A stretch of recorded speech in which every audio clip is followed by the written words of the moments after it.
Hello बच्चों, आज class 8th में हम लोग पाठ संख्या 5वां पढ़ेंगे और इसका शीर्षक है हुंड्रू का जलप्रपात।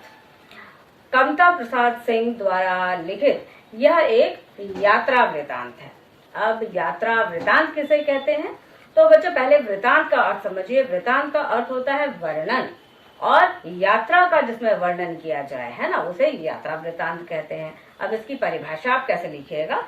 यात्रा वृतांत किसी स्थान में बाहर से आए व्यक्ति या व्यक्तियों के अनुभवों के बारे में लिखे गए वृतांत को कहते हैं।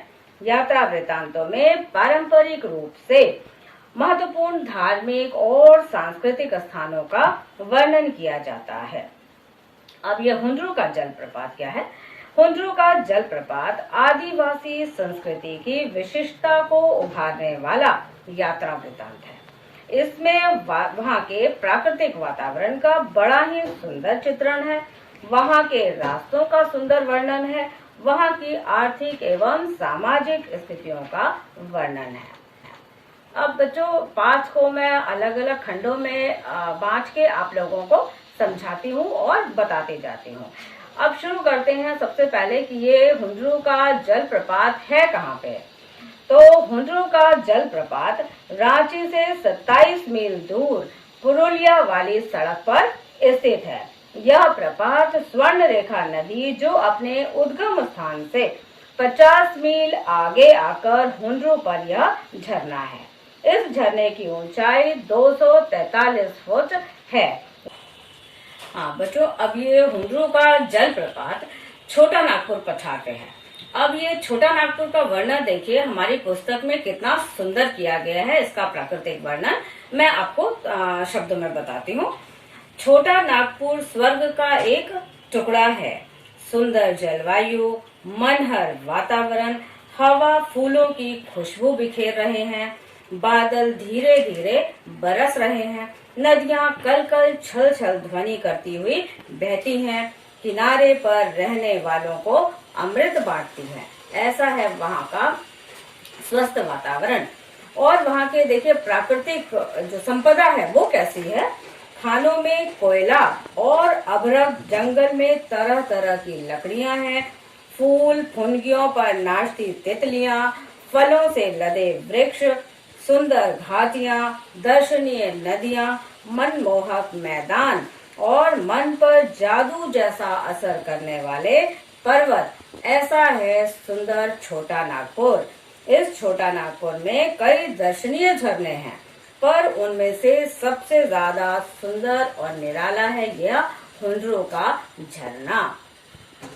अब बच्चों पाठ के आधार पे और देखिए हुंड्रू का जलप्रपात जो है वहां पहुंचने का रास्ता और उस झरने की खूबसूरती का वर्णन हमारे रचनाकार ने कितनी सुंदरता से किया है। मैं उनको बताती हूँ आपके पाठ में से। हुंड्रू जलप्रपात तक पहुंचने तक का मार्ग दुर्गम और पर्वतों से घिरा है। हुंड्रू का पानी कहीं सांप की तरह चक्कर काटता हुआ, कहीं हिरण की तरह छलांग भरता और कहीं बाघ की तरह गरजता हुआ नीचे गिरता है। उसका रूप कहीं बहुत विशाल और भयंकर हो जाता है। लगता है जैसे 10-20 हाथी एक साथ चिंघाड़ रहे हों। ऐसा भयंकर रूप भी उसका कहीं कहीं है। और नदी जहाँ पहाड़ को पार करने की चेष्टा में पहाड़ पर चढ़ती है, वहाँ पानी कई छोटी छोटी धाराओं में बढ़ जाता है, और जब उसकी सब धाराएं एक साथ मिलकर पहाड़ से नीचे गिरती हैं तो एक विचित्र सा दृश्य उभर कर सामने आता है। ऐसे लगता है उजला पानी, ऐसा प्रतीत होता है कि पानी के चक्कर और भंवर में पिसकर पत्थर का सफेद चूर्ण गिर रहा हो, या फिर बहुत सारी दूरी तक दूध बिखरा पड़ा हो, या सफेद जो है वो कपास यानी कि रुई जो है वो बिखरी पड़ी हुई। उसकी सुंदरता देखने में मन जो है वो कभी भरता नहीं है। हुंड्रू का झरना जो है वो हमें एकता का संदेश भी देता है, ऐसे हमारे रचनाकार ने बताया है, लिखा है, और इस संदेश को हम भी आत्मसात करते हैं। देखिए कैसे देता है ये। चारों ओर जंगल और पहाड़ों के बीच में प्रकृति की यह लीला स्थली है। लीला स्थली मतलब क्रीड़ा स्थल, खेलने की जगह है उसका। झरने का एक ओर का जंगल रांची में है और दूसरी ओर का जंगल हजारीबाग में है और बीच में यह झरना बह रहा है।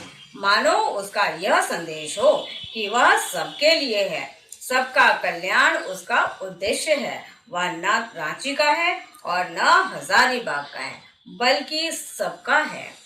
और देखिए बच्चों, यहाँ पे रचनाकार ने लिखा है कि दो तरह की चट्टानें हैं। कैसी कैसी हैं? यहाँ दो तरह के पत्थर देखने में आए हैं। एक वह पत्थर है जिसको फोड़कर विशाल झरना झर रहा है और दूसरा वह भी पत्थर है जिस पर न जाने किस युग से पानी की यह धारा गिर रही है, पर वह पत्थर जरा भी विचलित नहीं होता, ज्यों का त्यों खड़ा रहता है, घिसता भी नहीं, धंसता भी नहीं और खिसकता भी नहीं।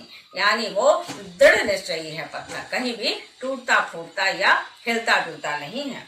एक और चीज इन्होंने लिखी है, देखिए बहुत सुंदर पंक्ति है, लाइन यहाँ पर।